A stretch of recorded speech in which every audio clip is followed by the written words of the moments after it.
शिर्डीतील हॉटेलमध्ये तरुणीचा मृतदेह. रात्री रूममध्ये कोण गेले होते? कॅमेरे तपासणी सुरू. शिर्डीत दर्शनासाठी आलेल्या एका 24 वर्षीय तरुणीचा हॉटेलमध्ये संशयास्पद मृत्यू झाल्याने परिसरात खळबळ उडाली आहे.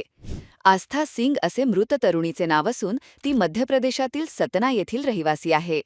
निमगाव शिवारातील हॉटेल साईबाबा इंटरनॅशनल सुप्रीममध्ये ही घटना घडली असून पोलिसांनी या प्रकरणाचा तपास युद्धपातळीवर सुरू केला आहे.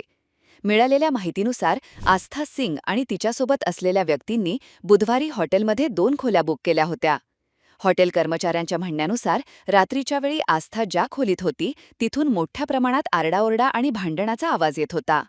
आज सकाळी हॉटेल कर्मचाऱ्यांना आस्थाचा मृतदेह खोलीत संशयास्पद अवस्थेत दिसून आला. त्यांनी तातडीने याची माहिती शिर्डी पोलिसांना दिली. घटनेची गांभीर्य लक्षात घेऊन शिर्डी पोलिसांनी तातडीने घटनास्थळी धाव घेतली. पोलिसांनी पंचनामा करून मृतदेह उत्तरीय तपासणीसाठी सरकारी रुग्णालयात पाठवला आहे. या प्रकरणी पोलिसांनी एका संशयित व्यक्तीला ताब्यात घेतल्याची प्राथमिक माहिती समोर येत आहे. ही व्यक्ती आस्थासोबतच हॉटेलमध्ये आली होती का याचा तपास सुरू आहे. हॉटेलमधील सीसीटीव्ही फुटेजची तपासणी केली जात असून रात्री नेमके कोण त्या खोलीत गेले होते याची पडताळणी पोलीस करत आहेत.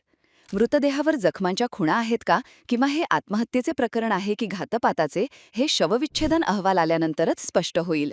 मात्र रात्री झालेला आरडाओरडा पाहता यामागे काहीतरी गंभीर वाद असावा असा संशय व्यक्त केला जात आहे. ताज्या बातम्यांसाठी जय बाबा न्यूजला लाईक करा, सबस्क्राईब करा, फॉलो करा, शेअर करा. जय बाबा.